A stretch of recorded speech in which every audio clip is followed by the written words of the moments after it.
Welcome back to our second podcast of DTC, Digital Technology and Culture. We're going to be talking about pen to pixel today. But before that, we're going to let Colin recap real quick. So last episode, we talked about technological determinism, basically the hard and soft view, and looking at how much technology influences our culture and decisions we make in our society as a whole. We kind of talked about just in general, like, does technology control us, or do we still control our actions? Technology just influences them. And now we're going to be talking a little bit more about technology and how it's advanced over time with pen to pixels. And Jacqueline will get right into that. Sure. Thanks, Colin. Thanks, Colin. Thanks, Ben, for the introduction. I'm super excited. I know everybody listening is also super excited to listen to Pencils to Pixels. And, I think we could learn something from this. We could all learn from something from this podcast. So the computer, right? The computer, the latest development in writing technology, compromises or threatens to change literacy practices for better or for worse, depending on your own point of view. For many of us, the computer, a revelation that came long ago, and it has left its mark on a way we do things with words. We take word processing as a given. We don't have typewriters in our offices anymore, or pencil sharpeners, or even printers with revolutions less than 300 in DPI. We source Mac user and PC world for a new software upgrade, right? So we cannot wait for this next paradigm shift. So Dennis Barn stated that writing itself is always first and foremost technology, a way of engineering materials in order to accomplish an end. He continued to say that writing techniques such as a pencil, telegraphs, telephones, and even computers, and how each of those writing technologies went through a number of criticism. But now we look at these writing technologies as they became an item of our everyday lives and are now incorporated into how we live. But pencil technology, right, that's what this podcast is about and what this article is about, has advanced to the point where the number 2 pencil, wood case pencils, can be manufactured for a unit cost of just a few pennies. And you would love to learn that one time in history, at one point, one pencil historian estimated that a pencil made at home in 1950 would have actually cost about $50. It would cost significantly more nowadays. There's clearly no percentage in home pencil making. Whether the computer will one day be as taken for granted as the pencil is an intriguing question. But one thing is clear. With the advancement of computers, would you say that the pencil is becoming obsolete? Or is it important to even question our realm of norms or what we really consider to be text, language, and technology to be? Do we need to face the harsh reality that not all humans are necessarily inherently good-natured, or thus dealing with its manipulation in the darker side of humanity? So what do you guys think on that? I think we should take things step by step. I still can't get over the fact that pencils cost like a few pennies now. Like, I definitely don't think they're expensive. Concept. I never knew they were going to be that. Designer pencils or something to cost like $50. Like, well, I guess it's homemade. Like, oh yeah, but still, like, yeah, like I remember using pencils. Like, you had to like sharpen them every few hours, and you're writing for like days, and then just like on your new pencil already. But yeah, but I never really thought about pencils as being obsolete because like I still use them. Like I still use pens, well, more like pens and pencils. In my daily writing, like I write in my schedule, I write like sticky notes, like grocery stuff. Like, I still use it every day. And like although I do sit in front of a computer all day for all my work, like I still prefer, the pencil and paper feeling of like, I'm writing something down, there's something there.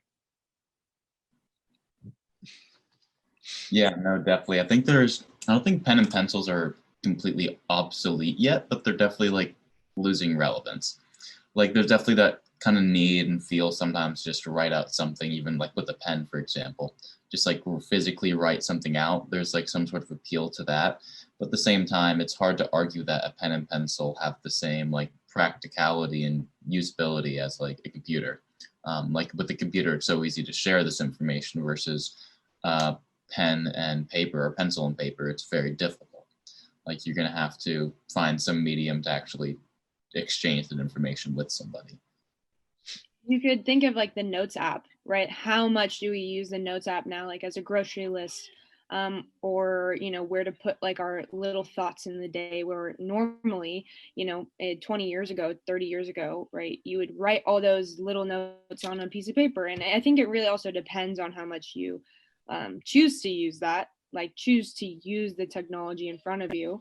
But there's many adults who still have to handwrite every note to remember it, which I think is just something also, that's related to this, right? Barron kind of concluded his findings by saying that as the old technologies become, and I think that this also transitions nicely, as the old technologies become automatic and invisible, we find ourselves more concerned with fighting or embracing what's new. Barron said that 10 years ago, math teachers worried that if students were allowed to use calculators, would they learn the arithmetic tables, regardless of the value parents and teachers still place on knowing math facts. Calculators are now basically indispensable in math classes, right? Like we begin to use computers in university writing classes. When we began to use computers in university writing classes, instructors didn't tell students about spell check programs on their word processors because they feared that students would forget how to spell. The hackers found the spelling checkers anyway, and now teachers complain if their students don't run the spell checker before they turn their papers in.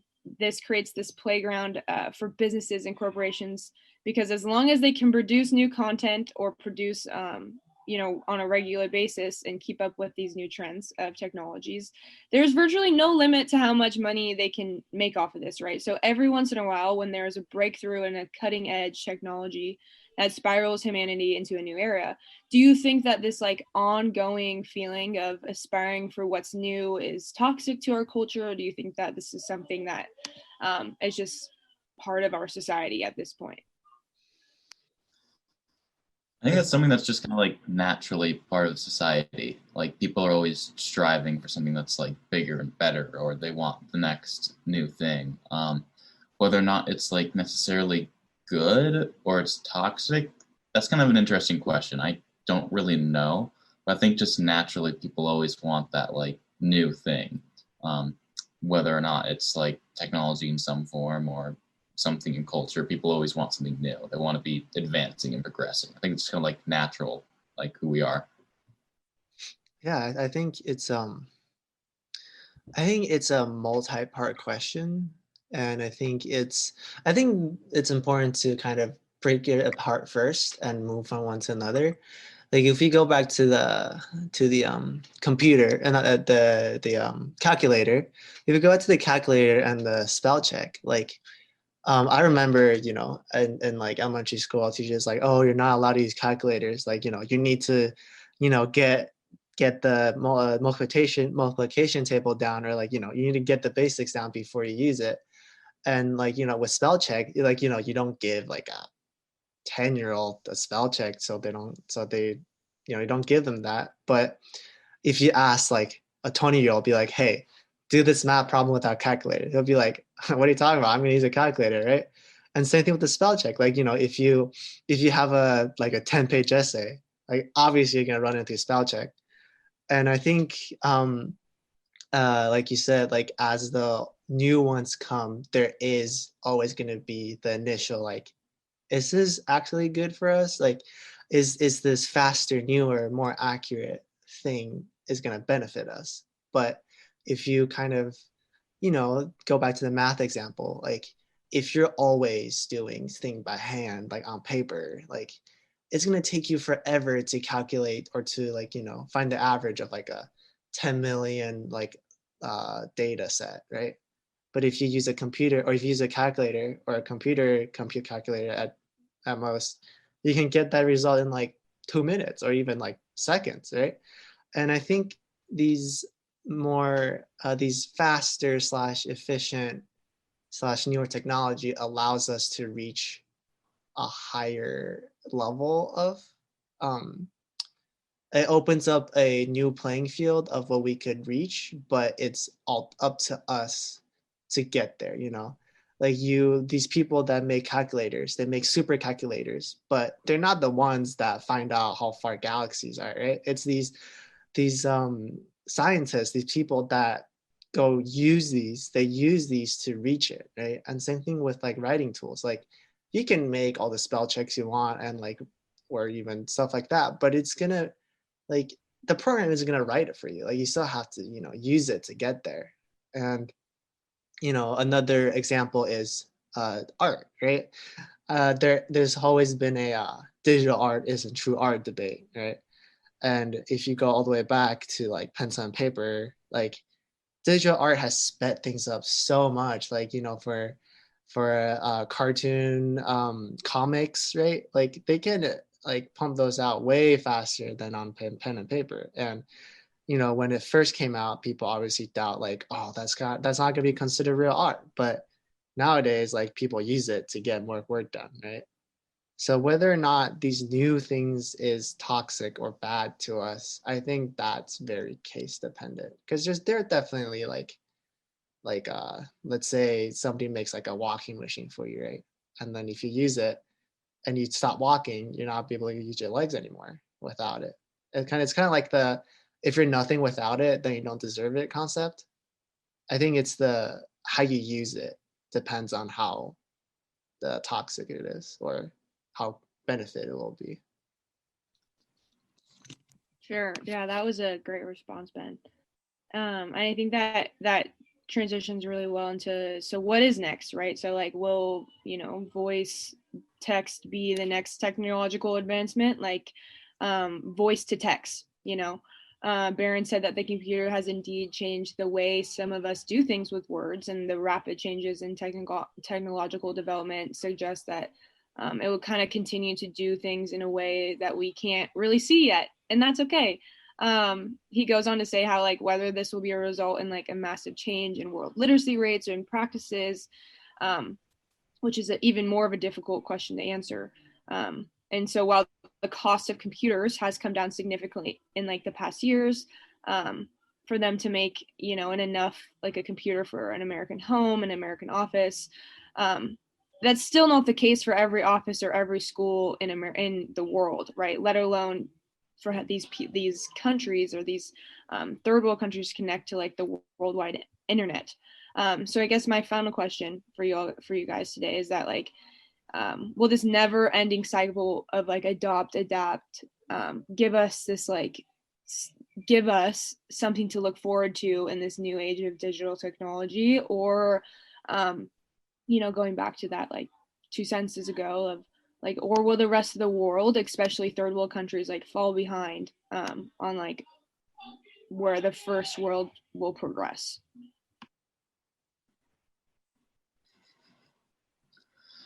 I'll kind of start there. Basically, I think they're definitely. It's kind of hard to tell like what the future is going to be for technology. Like if you looked back at like the 1900s and you told people back then like about computers, they'd be like, "What are you talking about?" So it's kind of hard to tell like what the future is going to hold. Like there'll definitely be, I think, a lot of adoptions and like adaptions to computer technology, like voice to text, for example. Facial recognition is probably going to become very big very soon. But like that one giant overarching technology that the computer and smartphone are, nobody really knows what that's going to be. And I think it's hard to argue that like it's going to be a good or bad thing right now. It's kind of too hard to tell. But I think overall, like it's definitely going to be a good thing.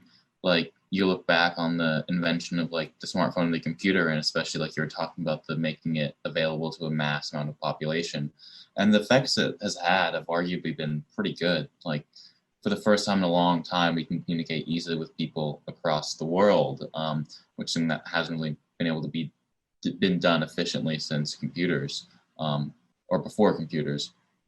So I think overall, like it's kind of hard to tell what the technology will be and what the effects will be, but I think it's better to be more optimistic than scared about the future, like in that sense. Like if you look back, like for the most part, technology has like advanced fairly well. There's definitely been some missteps, but overall, like society kind of evolves alongside it, and like we kind of figure it out. But yeah, I have a question for you, Colin. go Do you for it. think that as humans we communicate too much now? Do you think we know too much about each other in this new age of technology? Not yet, but I think we're like nearly there. We're like we're basically on the tightrope right now, about to fall off. People know a lot about each other, especially with social media and everything constantly being shared, and then also information being taken kind of unwillingly at times, especially by these like big tech companies. Um, but I don't think we're quite there yet because everyone seemingly still is somewhat comfortable with the information they're posting. But I don't think we're far off from like technology and information really being almost too like closely intertwined. How about you, Ben? Do you think we Um, communicate too much? that's a really good question because that's what we're going to talk about in the next episode. But before I get to that, I'm gonna answer the other part of the question that you asked was the if the cycle of adapting slash things coming out, if it's ever gonna end. And I think it will tie to what Colin said and what we're gonna talk about later. But I don't think it'll necessarily end. I think the gap, like the time gap, will be shorter and shorter. But I don't think there will ever. I don't think there's gonna be an end to it because, like humans are a creature that adapts super well. Like that's kind of what humans are known for. And if you let's just go back to the pen example, like pen and pencil example, right? When writing, like when pens were first invented, not everybody could write, right? Only the royal, the scholars, only the important people were allowed to write, and that was like with a dip pen, with a feathered dip pen, and every other word you have to dip in it. So like it was like a very slow process. And as pens, the automation of the inking came out and pencil, it was widespread, right? More people could write, more people could, and then you can write faster, more people could write. And then, suddenly at some point, the whole world, okay, not the whole world, the majority of the world could write. And then now we get to computers, like you said, the cost of making computers are going down and down, and only not every country, not every school has these computers. And I think in the near future, as it goes down, just like the automation of ink and pen, there will be every school will eventually be filled with computers and like whatnot. And I think that is an important step to take because just like from the pen to ink pen, I'm sure there was like a step with like, oh, that's going to take away the whole writing experience. Just like, oh, computer learning is going to take away the, you know, old, like the traditional learning experience. But the school system hasn't changed much in the last like 100 years or so. And like, like Colin said, these like technology, it's better to be optimistic than to be scared of it. Like, if you think it's going to do good and you use it to do good, it's it'll probably be good. I don't know, the future is like obviously unknown, but I like to be optimistic about it as well. And I as like that. to yeah, and as to do we communicate too much? God, that's a that's a really broad question as well, because now during COVID we can't really, we're supposed to stay home. So like, in a sense we are, but also not at the same time. I don't know if that makes sense, but like, we're learning more and more about each other, but at the same time we're not quote unquote communicating, right? Like the information are getting more and more available, but like it's always like, what are you doing versus like how are you doing, there's so much Sure. about what this guy's doing, where is he, how is he, like what is he doing with his time and stuff like that, but it's never like how is he like how is he doing this, like is like as in like mental state and stuff like that. And like I think the answer is yes and no at the same time. Like we are communicating too much in terms of like you're knowing everything this person's doing, or like you know everything about this person. You know their height, weight, hair color, blood type, you know, their daily routine, their address even. But we're also not saying like, oh, how are you today? You know, stuff like that. Sure. Look at this. Two optimistic guys. Just optimistic about the future. Who would All have right, thought? well, thank you guys for listening to this second episode of our podcast. And we're really excited for you to listen to Ben in episode 3. And we hope you learned a little bit today. Yay. Yeah.